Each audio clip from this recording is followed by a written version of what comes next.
हम सभी को पता है कि हमारे देश में बहुत सारी सरकारी योजनाएं चल रही है, लेकिन इन सरकारी योजनाओं का लाभ आम लोगों को बहुत कम हो पाता था। पहले आपको बता दें, जब केंद्र सरकार अपना पैसा भेजती थी तो वो राज्य सरकार के पास जाता था, राज्य सरकार से ब्लॉक में जाता था और ब्लॉक से आम व्यक्ति तक पहुंचता था। इस बीच में काफी धांधली होने का चांस भी रहता था, तो पैसा पूरी तरह से आम लोगों तक नहीं पहुंच पाता था।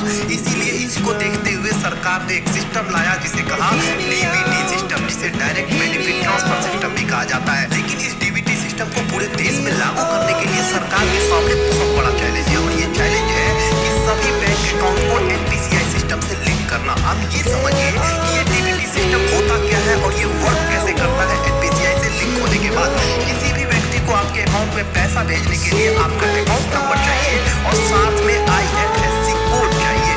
लेकिन सरकार को एक साथ करोड़ लोगों के अकाउंट में पैसे भेजने होते हैं।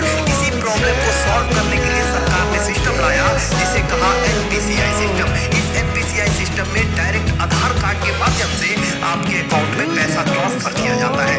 आपको बता दें, हम लोग तो बैंक अकाउंट को आधार कार्ड से लिंक कर देते हैं, लेकिन आधार कार्ड को एनपीसीआई सिस्टम से लिंक नहीं करते हैं। ये चीज भूल जाते हैं और जिसके कारण से हमें सरकारी योजनाओं का लाभ नहीं मिल पाता है। अपने बैंक अकाउंट को एनपीसीआई से लिंक करना इतना जरूरी है कि आप ऐसे समझिए कि प्रधानमंत्री किसान सम्मान निधि में लाखों किसान ऐसे हैं जिनका आधार कार्ड और बैंक अकाउंट एनपीसीआई से लिंक नहीं होने के कारण उनके अकाउंट में पैसा नहीं आ रहा है। लाडली बहन योजना जो मध्य प्रदेश में शुरू हुआ था, उसमें भी लाखों लोग ऐसे हैं जिनका अकाउंट लिंक नहीं होने के कारण अभी तक उनके अकाउंट में एक भी रुपए नहीं आया है। आप भी अगर अपने राज्य की सभी योजनाओं का लाभ उठाना चाहते हैं तो जल्दी से जल्दी अपने बैंक अकाउंट को एनपीसीआई से लिंक कीजिए। घर बैठे ही कैसे अपने आधार कार्ड को एनपीसीआई से लिंक करना है, ये इस वीडियो सीरीज में हम लोग देखने जा रहे हैं और ये भी समझेंगे कि कैसे आप ज्यादा से ज्यादा सरकारी योजनाओं का लाभ उठा सकते हैं। तो चलिए आगे की सीरीज देखते हैं।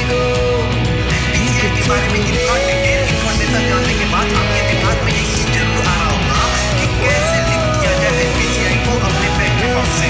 तो आपको बता दें, एनपीसीआई बैंक अकाउंट में लिंक नहीं होने के कारण बहुत सारे लोगों का गैस सब्सिडी तक उनके अकाउंट में नहीं आ रहा है। तो ये वीडियो जो है हम लोग इस पूरे सीरीज का सबसे इम्पोर्टेंट वीडियो होने जा रहा है, क्योंकि इसमें हम लोग समझने जा रहे हैं कि किन किन तरीकों से अपने बैंक अकाउंट को एनपीसीआई से लिंक किया जा सकता है और इन सब तरीकों में सबसे बेस्ट कौन सा है जिसमें 100% सक्सेस रेट है।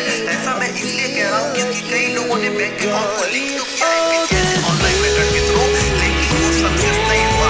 जब कई दिन बाद वो अपना स्टेटस चेक करते हैं तो वो नॉट लिंक दिखाता है, मतलब लिंक हुआ नहीं दिखाता है। तो यहाँ मैं सबसे सेफ मेथड की बात करूंगा। सबसे पहले आपको बता दूं, अभी मैं जितनी भी मेथड आपको बताने जा रहा हूँ सबको मैं डिटेल में डिस्कस करने वाला हूँ। सबसे पहले मेथड आता है ऑनलाइन मेथड। अगर आपके पास नेट बैंकिंग है तो डायरेक्ट आप अपने नेट बैंकिंग अकाउंट में लॉग इन करके वहां से एनपीसीआई के थ्रू अपना आधार कार्ड का ओटीपी वेरीफाई करके लिंक कर सकते हैं। दूसरा मेथड है, अगर आपके पास पेटीएम बैंक अकाउंट है तो उसके थ्रू आप लिंक कर सकते हैं। वहाँ पे ऑप्शन मिल जाएगा आपको एनपीसीआई से लिंक करने का। ये दोनों तो ऑनलाइन मेथड है अपने बैंक अकाउंट को एनपीसीआई से लिंक करने का, लेकिन इन दोनों मेथड में सबसे बड़ी कमी यही है कि इनमें सक्सेस रेट बहुत ही कम है। कई लोगों ने अपने अकाउंट को एनपीसीआई से लिंक किया ऑनलाइन मेथड से, लेकिन उनका अकाउंट सक्सेसफुली लिंक नहीं हुआ। जब वो कई दिनों बाद अपना स्टेटस चेक करते हैं तो वो अनसक्सेसफुल दिखाता है। तो इसीलिए मैं आपको सजेस्ट करूंगा कि अपने टाइम को बचाइए और ऑफलाइन मेथड से आप इसको अप्लाई कर सकते हैं। तो आपके दिमाग में ये भी आ रहा होगा कि ऑफलाइन मेथड में क्या फॉर्म भरना होगा और क्या क्या डिटेल भरना होगा। तो यहाँ मैं आपको एक एक जानकारी देने जा रहा हूँ कि ऑफलाइन मेथड से आप कैसे फॉर्म भर सकते हैं, कैसे आप फॉर्म डाउनलोड करेंगे और क्या इंपॉर्टेंट डिटेल्स आपको भरनी है ताकि एक बार में ही आपका अकाउंट जो है लिंक हो जाए। और इसके बाद हम ये भी समझेंगे कि कैसे इसके स्टेटस को चेक करें, कितने दिन बाद स्टेटस को चेक करना चाहिए और किन बातों का आपको ध्यान रखना चाहिए। चलते हैं इस वीडियो सीरीज के नेक्स्ट पार्ट की ओर और समझते हैं कि ऑफलाइन फॉर्म भरने में किन बारीकियों का आपको ध्यान रखना है। एनपीसीआई को जब आधार कार्ड से लिंक करने की बात आती है तो ऑफलाइन मेथड सबसे बेस्ट मेथड है। और ऑफलाइन मेथड के लिए आपको एक फॉर्म भरना पड़ता है और उस फॉर्म को आपको अपने ब्रांच में जाकर जमा करना पड़ता है, चाहे आपका बैंक अकाउंट एसबीआई में हो, बैंक ऑफ इंडिया में हो या फिर एचडीएफसी बैंक में हो। जिन लोगों का बैंक अकाउंट पोस्ट ऑफिस में है वो लोग भी सेम प्रोसेस को फॉलो करके एनसीपीआई को लिंक कर सकते हैं अपने बैंक अकाउंट से।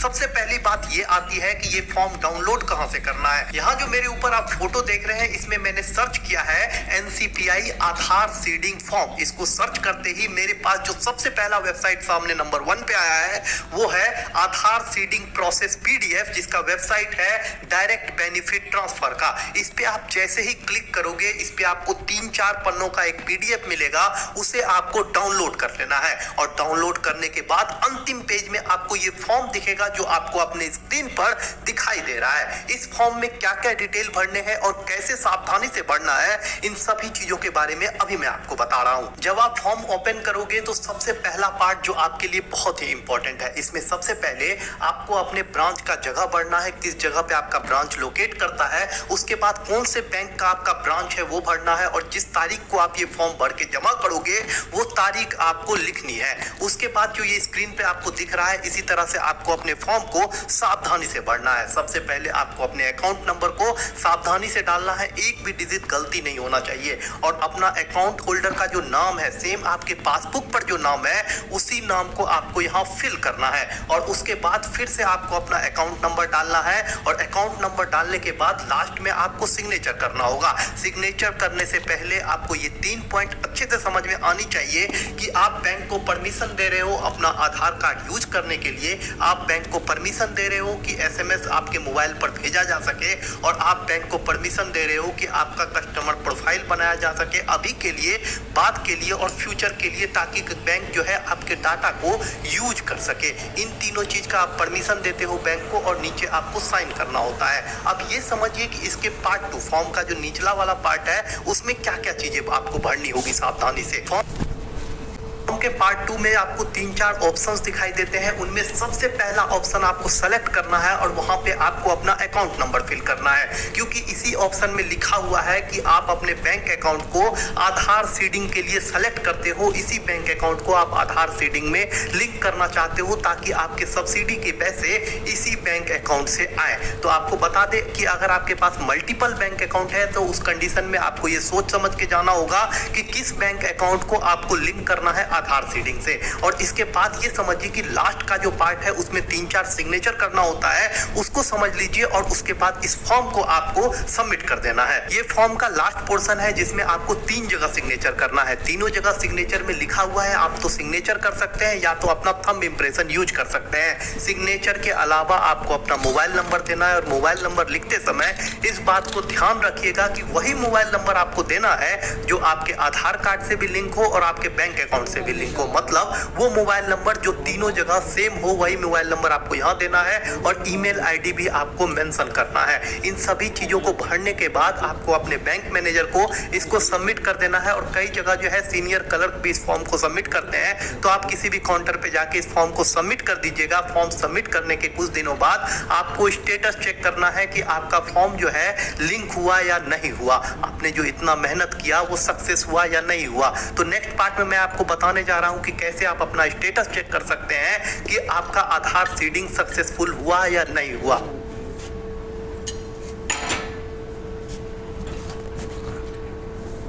आधार सीडिंग स्टेटस को चेक करने के लिए 2 इंपॉर्टेंट मेथड है और दोनों में से कोई भी एक यूज करके आप ये चेक कर सकते हो कि आपका आधार कार्ड जो है बैंक अकाउंट और NPCI से लिंक हुआ है या फिर नहीं हुआ है। सबसे पहला मेथड है वो है SMS के थ्रू।